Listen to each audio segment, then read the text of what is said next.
ಈ ಥರ ಟಾರೋಡ್ ಪಾಯಿಂಟು ನೀರಾವರಿ ನೋಡಿ, ಅಕ್ಕಪಕ್ಕ ತೋಟಗಳೆಲ್ಲ ನೋಡ್ಬೋದು. ಇದು ಜಾಗ ಸೇಲಿಂಗ್ ಇಟ್ಟಿರೋದ್ರಿಂದ ಕ್ಲೀನ್ ಮಾಡಿಸಿಟ್ಟಿದ್ದಾರೆ. 1 ಎಕರೆ 1 ಕುಂಟೆ ಜನರಲ್ ಪ್ರಾಪರ್ಟಿ. ಈ ಥರ ಟಾರೋಡು ಇಲ್ಲಿ ಅಕ್ಕಪಕ್ಕ ಎನ್ವೈರ್ಮೆಂಟ್ ನೋಡ್ಬೋದು ನೀವು. ನೀರಾವರಿ ಯಾವ ಥರ ಇದೆ ಅಂತೇಳಿ. 24 hours ಕರೆಂಟು, ನಿರಂತರ ಜ್ಯೋತಿ ಅಂತೇಳಿ. ಮಳವಳ್ಳಿ ತಾಲೂಕು, ಬೆಂಗಳೂರಿಂದ ಇಲ್ಲಿಗೆ ಕರೆಕ್ಟಾಗಿ ಎಕ್ಸಾಕ್ಟಾಗಿ 85 ಕಿಲೋಮೀಟ್ರ್ ಆಗುತ್ತೆ. ತಂಟೆ ತಕರಾರು ಯಾವುದೂ ಇಲ್ಲ, ಕ್ಲಿಯರ್ ಟೈಟಲ್ಸು. ಸೊ ಹಿಂದೆ ಇದು ಯೂಕೋಲಿಪ್ಟಸ್ ಇತ್ತು, ಕ್ಲೀನ್ ಮಾಡಿಸಿಟ್ಟಿದ್ದಾರೆ ಈಗ. ಹಿಂದೆ ಕಾಣಿಸ್ತಿದೆಯಲ್ಲ ಅಲ್ಲಿ ಬ್ಯಾಕ್ ಸೈಡಲ್ಲಿ, ಅಲ್ಲಿ ಬಂದ್ಬಿಟ್ಟು ನಿಮಗೆ ಈ ಕಾವೇರಿ ಚಾನಲ್ ವಾಟರ್ ಬರುತ್ತೆ. ಬೇಕಾದ್ರೆ ನೋಡೋದು ಗ್ರೀನಿಶ್ ಆಗಿ ಹಳದ ಹತ್ರ ಬೆಳೆದಿದ್ದಾವಲ್ಲ ಗಿಡಗಳೆಲ್ಲ. ಸೊ ಹೈವೇಯಿಂದ ಜಸ್ಟ್ ಒಂದು 500 ಮೀಟ್ರ್ ಇದು. ಒಳ್ಳೆ ಪ್ರೈಸಲ್ಲಿದೆ. ಸುತ್ತಮುತ್ತ ನೋಡ್ಬೋದು. ಇಲ್ಲಿಂದ 600 ಮೀಟ್ರ್ ಮುಂದೆ ಹೋದರೆ ಊರು ಬರುತ್ತೆ. ಅಲ್ಟಿಮೇಟ್ಲಿ ಈ ಊರು ಬಂದ್ಬಿಟ್ಟು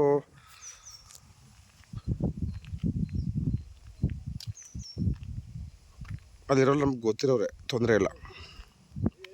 ಇಲ್ಲಿ ಎದುರುಗಡೆ ನೋಡಿ, ಬೇರೆ ನೀರಾವರಿ ಎಲ್ಲ ಯಾವ ಥರ ಇದೆ ಅಂತಂದರೆ ಗ್ರೀನಿಶು ನೋಡಿ. ತೆಂಗಿನ ತೋಟಗಳು, ನೇಪಿಯರ್ ಹುಲ್ಲು. ಸೊ ಫ್ರಂಟೇಜ್ ಬಂದ್ಬಿಟ್ಟು ನಿಮಗೆ ಇದು ಹೆಚ್ಚು ಕಮ್ಮಿ ಒಂದು 180 ಅಡಿ ಸಿಗುತ್ತೆ. ಸೊ ಹೈವೇಗೆ ಕ್ಲೋಸೆಸ್ಟು 450ರಿಂದ 500 ಮೀಟ್ರು. ನೋಡಿ ಹಿಂಗೆ ವಿಡಿಯೋ ಎಲ್ಲ ತೋರಿಸ್ತೀನಿ ಇಲ್ಲಿಂದ ಹೈವೇಗೆ.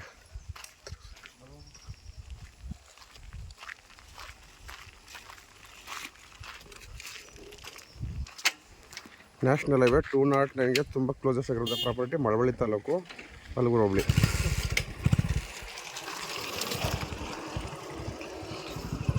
ಟ್ರಾವೆಲಿಂಗ್ ಟೈಮು ಎಷ್ಟಿದೆ ಅಂದ್ಬಿಟ್ಟು ಹೈವೇಯಿಂದ ನೀವು ಕ್ಯಾಲ್ಕುಲೇಟ್ ಮಾಡ್ಕೋಬೋದು.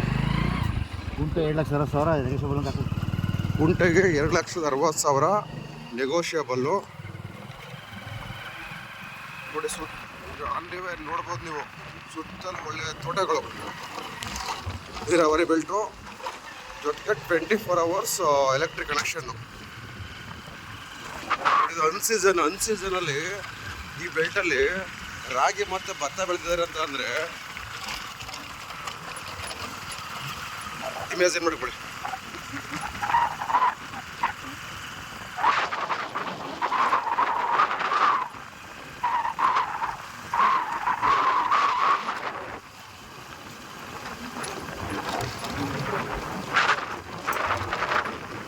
ಕಾಣಿಸೋದಿಲ್ಲ, KSRTC ಬಸ್ ಪಾಸ್ ಆಯ್ತಲ್ಲ, ಅದೇ ನ್ಯಾಷನಲ್ ಹೈವೇ.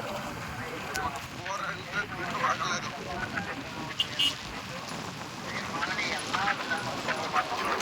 ಸಕಾಲಕ್ಕೆ ಹೆಚ್ಚಿನ ಸಂಖ್ಯೆಯಲ್ಲಿ ಬಂದು ಸರಿ ಬಂದಿದೆ.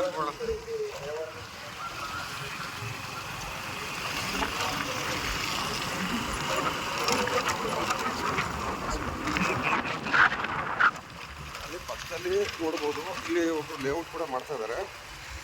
ಸೊ ಇದು ನ್ಯಾಷನಲ್ ಹೈವೇ ಈ ಸೈಡ್ಗೆ.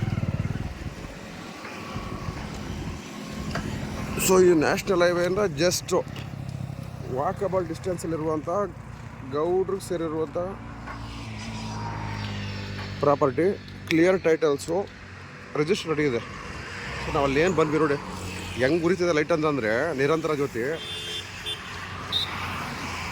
ಹಗಲೊತ್ತಲ್ಲೂ ಲೈಟ್ ಉರಿತದೆ ಇಲ್ಲಿ.